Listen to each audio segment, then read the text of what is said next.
2. In question number 2, we have to evaluate these expressions. First of all, let us see this part. This cube root means that whole raised to the power 1 by 3.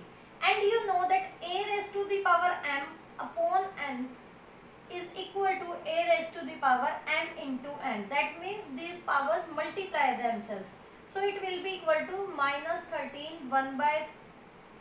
3 into 1 by 3.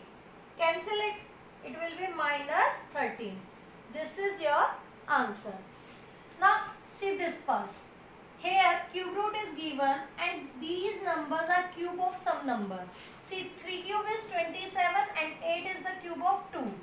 So it can be written as minus 0.3 cube upon 2 cube, because this is the cube of 3, 27 is the cube of 3, and the number of decimal places becomes 1/3. The number of decimal places becomes 1/3. There are 3 places. 1 by 3 into 3, that is 1 place. So I have put a decimal before 1 place.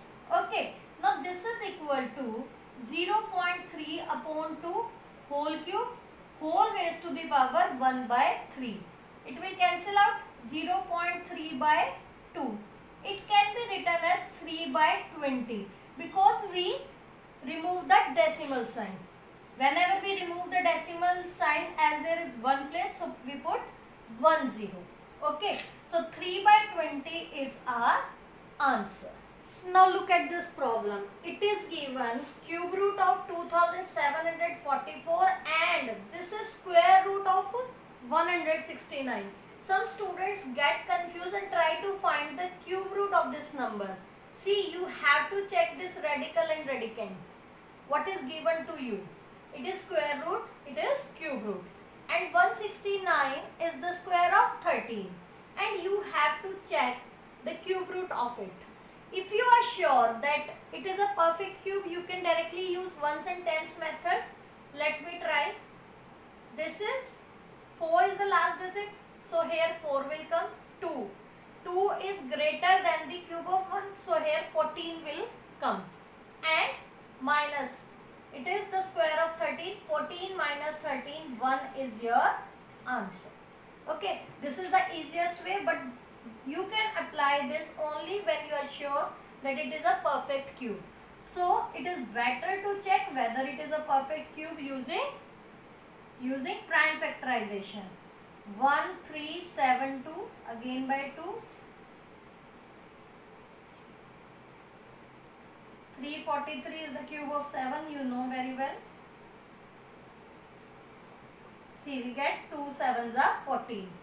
Is the cube root of this given number, and this you know it is 13. You can write directly. Now we will check for this. It is 512. We know that 512 is cube of 8 and decimal places get 1/3. So it will be 0.8. Now the next number is 6.859. Most probably it will be a perfect cube. So perfect cube is there and it is ending with 9. So one's digit is 9. Make group of 3. 6 is left. 6 is greater than the cube of 1. So here 1.9 should come. And now multiply both the numbers. 8 9s are 72. 7 carry. 8 1s are 8 plus. 1.52 is your answer.